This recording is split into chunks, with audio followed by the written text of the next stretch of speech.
Sir last का आपका कोई ऐसा ट्रेड कॉल रहा है जिसको लेकर के कोई अपडेट शेयर करना चाहेंगे आप? जी, मध्य भारत एग्रो MBAPL की बात कर लेते हैं। हमने ये 135 से आप लोग के चैनल पे सुझाया है, उसके बाद 145 में वापस बात की, 150 में बात की थी, अब 160 में हम बात कर रहे हैं। हमारा टारगेट 165 का था जो कल ही आ चुका था, बट इसमें करना क्या है, अब इसका नया टारगेट हम दे रहे हैं 185 195। इसको होल्ड करके रखें। मेरा स्टाइल यही है, जो हम जो स्टॉक पकड़ते हैं और वो चलने लगे तो उसको पकड़ के रखते हैं जब तक उसका पूरा जूस ना निकल जाए। तो मुझे नहीं लगा अभी तक इसका जूस निकला है, तो इसको होल्ड करेंगे। अब नया जो स्टॉप लॉस होगा 145 150 के करीब का होगा, जो आपका बाइंग प्राइस से ऑलरेडी 10 रुपए ऊपर है। और जो नया लेना चाहते हैं वो नया भी ले सकते हैं। इसको वो कंटिन्यूअस होल्ड रखे। 185 195 अभी के लिए हमारा टारगेट ये रहेगा। चलिए ठीक है, तो यहाँ पर मध्य भारत एग्रो प्रोडक्ट लिमिटेड 162 पर कामकाज करता हुआ नजर आ रहा है, आधे % से ज्यादा की तेजी के साथ में। टारगेट यहाँ पर जो है अपग्रेड कर दिया गया है 195 का नया टारगेट, यानी कि नए 52 वीक हाई के लिए मध्य भारत एग्रो ऐसा लग रहा है कि तैयार होता हुआ नजर आ रहा है। और ऑलरेडी जो आपको टारगेट सुझाए गए थे वहां पर आ चुका है। अब स्टॉप लॉस 145 के आसपास के आगे के सुझाए गए हैं लोकेशन की तरफ से। इसके अलावा सर कोई और ऐसी अपॉर्चुनिटी है जो अभी मार्केट में आपको नजर आ रही है, या फिर अभी आगे बढ़े बीच में बता देंगे आप?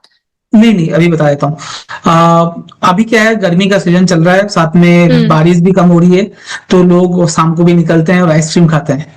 तो मुझे लगता है जैन जी को आइसक्रीम भी ज्यादा पसंद है, आपको भी आई बिलीव पसंद है। तो एक आइसक्रीम रिलेटेड स्टॉक है बाडीलाल। बाडीलाल को बाई किया जा सकता है 7053 के लेवल पे। स्टॉप लॉस जरूर 6800 का मैनेज करे। मुझे लगता है ये स्टॉक 7500 से लेके 7700 तक का मूव आने वाले टाइम पे दिखा सकता है। काफी अच्छा चार्ट पैटर्न लग रहा है, मोमेंटम है स्टॉक पे, तो बाडीलाल को ऐड किया जा सकता है करंट लेवल पे। चलिए, वाडीलाल इंडस्ट्रीज लिमिटेड अच्छे लेवल्स पर ट्रेड होता हुआ नजर आ रहा है। 7053 का लेवल चल रहा है और 4.5% से ज्यादा की तेजी है। टारगेट्स आपको यहाँ पर सुझाए गए हैं 7500 से लेकर के 7700 तक की करंट मार्केट प्राइस पर खरीदारी करने की सलाह आपको दी गई है, और 6800 का स्टॉप लॉस यहाँ पर मेंटेन करने की सलाह दी गई है। सर वाडीलाल का हम आपको बताएं, हमें सालों हो गए आइसक्रीम खाए हुए, और वजह है यही कि हमें आकर के इतना बातें करनी पड़ती है, उसके लिए आइसक्रीम ही नहीं खा पाते हम। तो ये हम वंचित रह जाते हैं हम इसके थोड़े से स्वाद से। लेकिन कोई बात नहीं जी, इसका सॉल्यूशन मैं दे देता हूँ। बाडीलाल खाइए, थोड़ा गला खराब कीजिए, उसका ब्लड टेस्ट कीजिए। ब्लड टेस्ट के लिए जो स्टॉक बहुत अच्छा लग रहा है वो है लालपत लैब।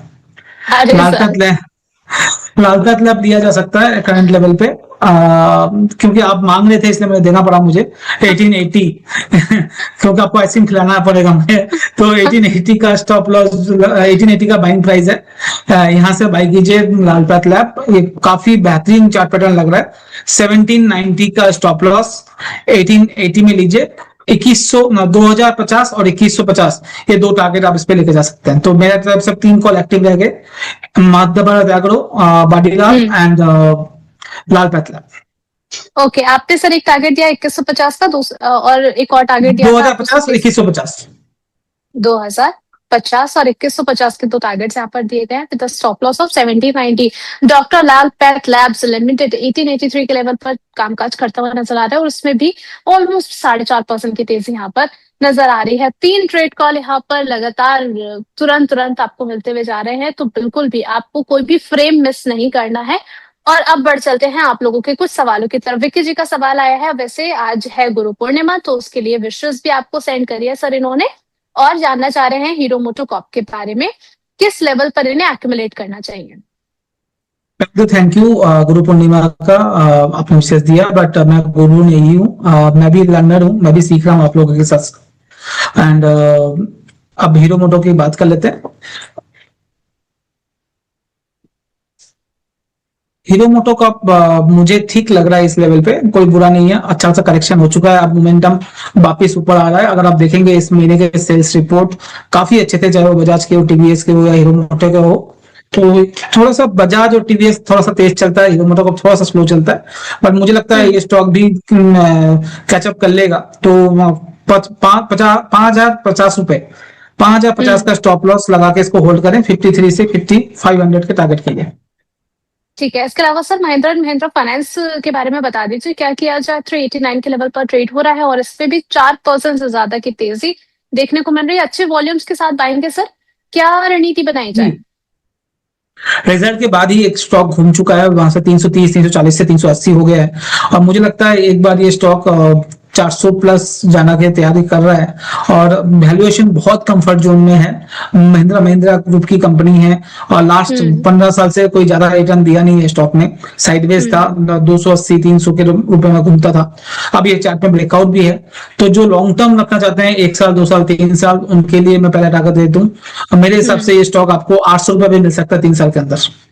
तो मैं यहाँ से डबल से भी ज्यादा की बात कर रहा हूँ, मगर अब अगर पोजिशनल कोई ले रहा है तो 440 430 के टारगेट के लिए लिया जा सकता है, 360 के स्टॉप लॉस के लिए।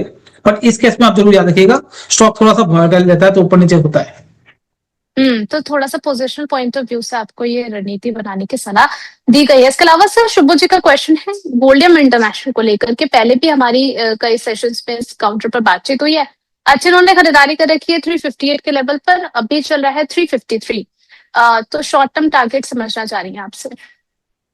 गोल्डियम मुझे अच्छा लग रहा है। गोल्डियम इंटरनेशनल के बारे में बात की है, मैंने भी टारगेट दिया है इसका, तो हमने 410 415 का टारगेट दिया है और बाई रेंज आई बिलीव इसी रेंज में दिया है, 350 360 के बीच में दिया है। तो स्टॉक अभी मूव तो नहीं हुआ, बट स्टॉक मुझे अच्छा लग रहा है। मुझे लगता है ये स्टॉक को होल्ड करना चाहिए, अभी भी इसमें बाइंग रेंज में ही है। 335 330 के करीब का स्टॉप लॉस लगा के होल्ड करें फॉर द टारगेट ऑफ 410 से 425। ठीक है, इसके अलावा सर इंडियन बैंक 870 के भाव पे खरीदारी की है, अभी चल रहा है 829 के लेवल पर, अभी और नीचे फिसलेगा? नहीं, निचले फिसलने का चांसेस कम है। एक बार रिजल्ट अभी रिजल्ट भी आ गया है, मगर यस 790 785 का स्टॉप लॉस लगा ले। मूव आना है तो यहाँ से ही आना है इस बैंक को। इस बैंक को क्यों, जितने भी PSU बैंक से अब टूटना बंद हो गया है। इंडियन बैंक देखेंगे तो 830 840, बैंक ऑफ बड़ौदा देख लेंगे 250 260, SBI देख लेंगे 2000 980 970 और 1030 1040। बैंक ऑफ इंडिया देखेंगे तो ये 135 145 इसी रेंज में अब हो गया, सेटल डाउन हो रहे हैं। तो यहां से निकलने की कोशिश करेगा बहुत जल्दी। तो अगर निकलता है तो ये स्टॉक में 930 940 का मूव आ सकता है। अब कब निकलेगा, चाहे वो 3 दिन में निकले या 30 दिन में निकले या 3 महीने के बाद निकले, मुझे बोलना थोड़ा सा मुश्किल है, क्योंकि मोमेंटम अभी फेजल आउट है, बट वैल्यूएशन बहुत कंफर्ट जोन में है, डाउन साइड रिस्क प्रोटेक्टेड है। ठीक है, इसके अलावा सर यहाँ पर केन्स टेक्नोलॉजी के बारे में बताइए। यहाँ पर जिस तरीके का जंप हमें देखने को मिला है 13% से ज्यादा का, क्या रणनीति केन्स टेक्नोलॉजी में होनी चाहिए?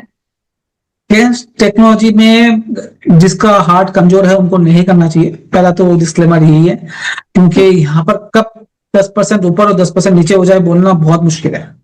ये स्टॉक बहुत ऊपर नीचे करता है, तो अगर आपका हार्ट मौजूद है तो अगर आपके पास होल्ड है तो होल्ड करें।